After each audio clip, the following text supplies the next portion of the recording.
ચાલો આજે આપણે વાત કરીશું ભારતના પહેલા મહાન સામ્રાજ્ય અને તેના સૌથી જાણીતા શાસકની એક એવી કહાણી જેણે ઇતિહાસની દિશા જ બદલી નાખી. આ પ્રતીક મને ખાતરી છે કે લગભગ દરેક જણ ઓળખે છે. આ 4 સિંહોવાળી આકૃતિ જેને આપણે અશોકના સિંહસ્તંભ તરીકે જાણીએ છીએ. ખબર છે, આ મૂળ તો સારનાથમાં એક મોટા સ્તંભની ઉપર મૂકવામાં આવી હતી. પણ ક્યારે એવો વિચાર આવ્યો કે હજારો વર્ષ જૂનું આ ચિહ્ન આજના આધુનિક ભારતનું રાષ્ટ્રીય પ્રતીક કેમ બન્યું? શું છે એની પાછળની કહાણી? આ સિંહ સ્તંભની પાછળ એક આખા સામ્રાજ્યની, એક ભયાનક યુદ્ધની અને એક સમ્રાટના કહેવાય શકાય કે અકલ્પનીય પરિવર્તનની ગાથા છુપાયેલી છે. ચાલો આજે એ જ ગાથાને ખોલીએ. તો આપણી આ સફર કેવી રીતે આગળ વધશે? સૌથી પહેલાં આપણે જોઈશું કે કેવી રીતે એક પ્રતીક આપણને એક સામ્રાજ્ય સુધી લઈ જાય છે. પછી આપણે વાત કરીશું એક વિદ્વાન અને એક યોદ્ધાની, અને પછી એ યુદ્ધની જેણે બધું જ બદલી નાખ્યું, અને છેલ્લે એ સામ્રાજ્યનો વારસો આજે પણ આપણી સાથે કેવી રીતે જોડાયેલો છે એ સમજીશું. તો ચાલો શરૂઆત કરીએ. જુઓ, કોઈ પણ મોટા સામ્રાજ્યની શરૂઆત એક મજબૂત પાયાથી જ થાય છે, અને મૌર્ય સામ્રાજ્યનો પાયો તો 2 એવા અસાધારણ લોકોએ નાખ્યો હતો, જેમાં એક મગજથી લડતો હતો તો બીજો તલવારથી. જ્યારે આપણે મૌર્ય સામ્રાજ્યની વાત કરીએ ત્યારે આપણે ભારતના પહેલા ઐતિહાસિક સામ્રાજ્યની વાત કરી રહ્યા છીએ. આ કોઈ નાની સૂની વાત નહોતી. એમણે લગભગ આખા ભારતીય ઉપખંડને એક જ શાસનની નીચે લાવી દીધો હતો. એ સમય માટે તો આ એકદમ અભૂતપૂર્વ સિદ્ધિ હતી. અને આ સામ્રાજ્યનો પાયો એ એક અદ્ભુત જોડીએ નાખ્યો હતો. એક બાજુ હતા આચાર્ય ચાણક્ય, તક્ષશિલાના એક એવા બુદ્ધિશાળી વિદ્વાન જેમનું દિમાગ કોઈ પણ રણનીતિ ઘડી શકતો, અને બીજી બાજુ એક યુવાન અને પરાક્રમી યોદ્ધા ચંદ્રગુપ્ત મૌર્ય. બસ, ચાણક્યનું જ્ઞાન અને ચંદ્રગુપ્તની શક્તિ આ બંને ભેગા થયા અને એમણે એ સમયના શક્તિશાળી નંદવંશને ઉખાડી ફેંક્યો, અને આમ મૌર્ય સામ્રાજ્યનો પાયો નંખાયો. ચંદ્રગુપ્તનું શાસન ખરેખર ખૂબ જ ઝડપી અને નિર્ણાયક રહ્યું. ઈસવીસન પૂર્વે 321માં એમણે સામ્રાજ્ય સ્થાપ્યું. પછી તો ગ્રીક શાસક સેલ્યુકસ નિકેટરને હરાવીને છેક અફઘાનિસ્તાન સુધી સામ્રાજ્ય ફેલાવ્યું. પણ સૌથી રસપ્રદ વાત તો એમના જીવનના અંતમાં બને છે. સત્તાના શિખરે પહોંચ્યા પછી એમણે બધું જ છોડી દીધું, જૈન ધર્મ અપનાવ્યો અને દક્ષિણ ભારતમાં શ્રવણબેલગોળા જતા રહ્યા. સારું, ચંદ્રગુપ્તની વાત તો થઈ, પણ હવે વાર્તામાં આવે છે એમના પૌત્ર સમ્રાટ અશોક. એક એવો રાજા જેની આખી જિંદગી અને ઓળખ ફક્ત એક જ યુદ્ધે હંમેશ માટે બદલી નાખી. અશોકના શાસનને છે ને 2 ભાગમાં વહેંચી શકાય. એક યુદ્ધ પહેલાંનો અશોક અને બીજો યુદ્ધ પછીનો અશોક. શરૂઆતમાં એ એકદમ મહત્વાકાંક્ષી અને કહી શકાય કે ક્રૂર સમ્રાટ હતો. એનું એક જ લક્ષ્ય હતું સામ્રાજ્યનો વિસ્તાર. પણ પછી કંઈક એવું બન્યું જેને એ જ અશોકને શાંતિ અને અહિંસાના પૂજારી બનાવી દીધા. અને એ ઘટના હતી કલિંગનું યુદ્ધ.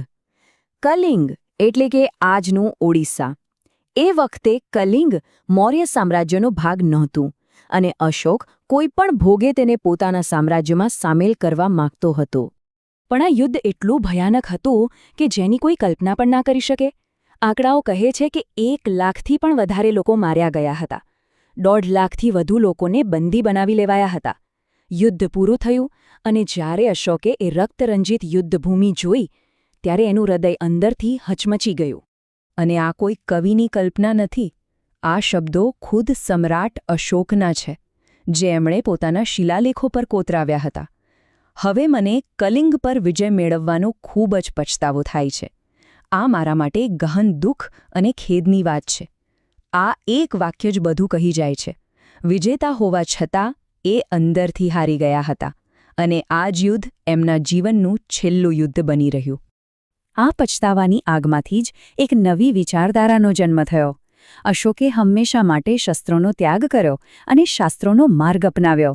એમણે બૌદ્ધ ધર્મ અપનાવ્યો અને શાસન કરવાની એક તદ્દન નવી રીત શોધી કાઢી. આ નવી વિચારધારા ધમ્મ નામે ઓળખાઈ. ધમ્મ એ સંસ્કૃત શબ્દ ધર્મનું જ પ્રાકૃત રૂપ છે. પણ એ કોઈ નવો ધર્મ નહોતો. એ તો નૈતિક જીવન જીવવા માટેના સિદ્ધાંતોનો એક સંગ્રહ હતો, જેમાં અહિંસા, કરુણા, સહિષ્ણુતા જેવા ગુણો પર ભાર મૂકવામાં આવ્યો હતો. તો આ ધમ્મમાં હતું શું? મૂળભૂત રીતે તો અહિંસા એટલે કે પશુબલિ પર પ્રતિબંધ, વડીલો, માતાપિતા અને ગુરુઓનો આદર કરવો, નોકરો અને ગુલામો સાથે પણ દયાભાવથી વર્તવું અને સૌથી અગત્યનું બીજા બધા ધર્મો પ્રત્યે સહિષ્ણુતા રાખવી. એમણે લોકોના કલ્યાણ માટે કામ કરવા પર પણ ખૂબ ભાર મૂક્યો. આ એક રીતે તો આખી સામાજિક ક્રાંતિ હતી.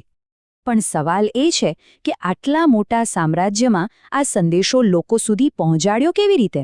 વેલ, અશોકે એ માટે પણ ગજબની રીતો અપનાવી. એમણે પોતાની આજ્ઞાઓને પથ્થરના મોટા સ્તંભો અને શિલાઓ પર કોતરાવી, જેથી આવનારી પેઢીઓ પણ એને વાંચી શકે. એટલું જ નહીં, ધમ્મ મહામાત્ર નામના ખાસ અધિકારીઓ પણ નિમ્યા, જેમનું કામ જ હતું ગામે ગામ ફરીને લોકોને ધમ્મનો ઉપદેશ આપવો. અને અશોકનો આ સંદેશ માત્ર ભારત પૂરતો જ સીમિત નહોતો રહ્યો. એમણે સિરિયા, ઇજિપ્ત, ગ્રીસ અને શ્રીલંકા જેવા દૂર દૂરના દેશોમાં પોતાના દૂત મોકલ્યા. અને એ તો ખબર જ હશે કે એમણે પોતાના દીકરા મહેન્દ્ર અને દીકરી સંઘમિત્રાને બૌદ્ધ ધર્મના પ્રચાર માટે શ્રીલંકા મોકલ્યા હતા. આમ એમણે એક ભારતીય વિચારને વૈશ્વિક બનાવ્યો. ચાલો હવે વાત કરીએ કે આ મહાન સામ્રાજ્યએ આપણને વારસામાં શું આપ્યું છે. એવી કઈ વસ્તુઓ છે, એવા કયા પ્રતીકો છે જે આજે પણ આપણી સાથે જીવંત છે? મૌર્ય શાસન વ્યવસ્થા એમના સમય કરતાં ઘણી આગળ હતી. ચાણક્યના અર્થશાસ્ત્ર પર આધારિત આ સિસ્ટમમાં ખેતીવાડી માટે, વેપાર માટે અને પાસપોર્ટ માટે પણ અલગ અલગ વિભાગો હતા. બિલકુલ આજના મંત્રાલયોની જેમ. વિચારો, એ સમયમાં પણ આવી ગોઠવણ હતી. અર્થશાસ્ત્રમાં તો ગુપ્તચર વિભાગ કેવી રીતે ચલાવવો ત્યાં સુધીની વિગતો હતી. આ જ કારણે આ માળખું ભવિષ્યના ઘણા ભારતીય રાજ્યો માટે એક મોડેલ બની ગયું. તો ટૂંકમાં કહીએ તો મૌર્ય સામ્રાજ્યનો વારસો શું છે? સૌથી પહેલાં તો એમણે પહેલીવાર ભારતને રાજકીય રીતે એક કર્યું. બીજું, અશોકના કારણે બૌદ્ધ ધર્મ ભારતમાંથી નીકળીને એક વિશ્વધર્મ બન્યો. અને આપણું રાષ્ટ્રીય પ્રતીક એટલે કે એ 4 સિંગવાળો સિંહસ્તંભ અને આપણા તિરંગામાં જે અશોક ચક્ર છે, એ બધું જ આ મહાન સામ્રાજ્યની દેન છે. પણ દરેક સામ્રાજ્યનો અંત આવે છે. અશોકના અવસાન પછી તેમના જે ઉત્તરાધિકારીઓ આવ્યા એટલા સક્ષમ નહોતા. એ આટલા મોટા સામ્રાજ્યને સંભાળી ન શક્યા. અને લગભગ 137 વર્ષના શાસન પછી છેલ્લા મૌર્ય સમ્રાટ બૃહદ્રથની તેમના જ સેનાપતિ પુષ્યમિત્ર શુંગ દ્વારા હત્યા કરવામાં આવી. અને આમ ભારતના આ પહેલા મહાન સામ્રાજ્યનો અંત આવ્યો. અંતે ચાલો એક સવાલ પર વિચારીએ. જરા કલ્પના કરો કે જો કલિંગના યુદ્ધ પછી અશોકને પછતાવો ન થયો હોત તો, જો એણે પોતાની વિજયયાત્રા ચાલુ જ રાખી હોત તો, આજે ઇતિહાસ કેવો હોત, દુનિયા કેવી હોત? એક વ્યક્તિના હૃદય પરિવર્તને કેવી રીતે આખા વિશ્વના ઇતિહાસ, ધર્મ અને સંસ્કૃતિની દિશા બદલી નાખી, એ ખરેખર વિચારવા જેવી વાત છે.